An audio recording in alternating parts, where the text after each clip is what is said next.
বৃহস্পতিবার বিকেলে ঢাকার উদ্দেশ্যে রওনা হন লালমোহনের কাজিরাবাদ গ্রামের নির্মাণ শ্রমিক আব্দুল গনি। ৮ ঘন্টা পর মধ্যরাতে মৃত্যুর খবর আসে পরিবারের কাছে। এই সন্তান নিয়ে আমি কিভাবে বাঁচবো? সরকারের বুঝে তো যেন আমার বাচ্চা কাচ্চা মানুষ করার জন্য আমার সহযোগিতা করে। বাবা বলছে আমাকে ঠিক মতো পড়তে, বাবাই বলছে আমাকে ভর্তি করাইবে, টাকা পাঠালে।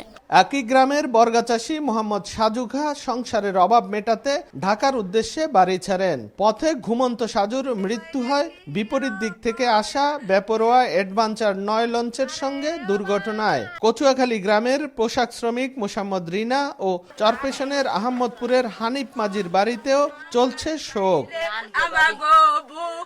বৃহস্পতিবার চাঁদপুরের হরিণাঘাট মেঘনায় ঘন কুয়াশায় আটকা পড়া এমবি জাকির সম্রাট ৩ লঞ্চকে বিপরীত দিক থেকে আসা অ্যাডভেঞ্চার ৯ লঞ্চ ধাক্কা দেয়।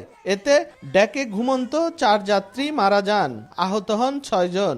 গুরুতর আহত ৩ জনের মধ্যে একজন ঢাকা মেডিকেলের আইসিইউতে চিকিৎসাধীন। এ ঘটনায় দায়ীদের চিহ্নিত করে আইনের আওতায় আনার দাবি জানিয়েছে পরিবারগুলো। আমার কাঁচা বাঁচালো কিও দইরা খাইমু গো। বইলা গেছে কাজ করতে যায়, দেনা ফানা দিব, তারপরে কিস্তি আছে কিস্তি দিব। লঞ্চের মাস্টারের চালানের অভিজ্ঞতা না থাকার কারণে আয়ু লঞ্চটার মারিয়ে দিচ্ছে। সরকারের কাছে এবং লঞ্চ কর্তৃপক্ষের কাছে আকুল আবেদন রইল, এটার জন্য আমরা সুস্থ একটা সমাধান পাই। এদিকে এরই মধ্যে অ্যাডভেঞ্চার ৯ লঞ্চের ৪ স্টাফকে আটক করেছে পুলিশ। জব্দ করা হয় লঞ্চ দুটি। এছাড়া সরকারের পক্ষ থেকে নিহতের পরিবারকে আর্থিক সহায়তার ঘোষণা দিয়েছেন নৌ পরিবহন উপদেষ্টা।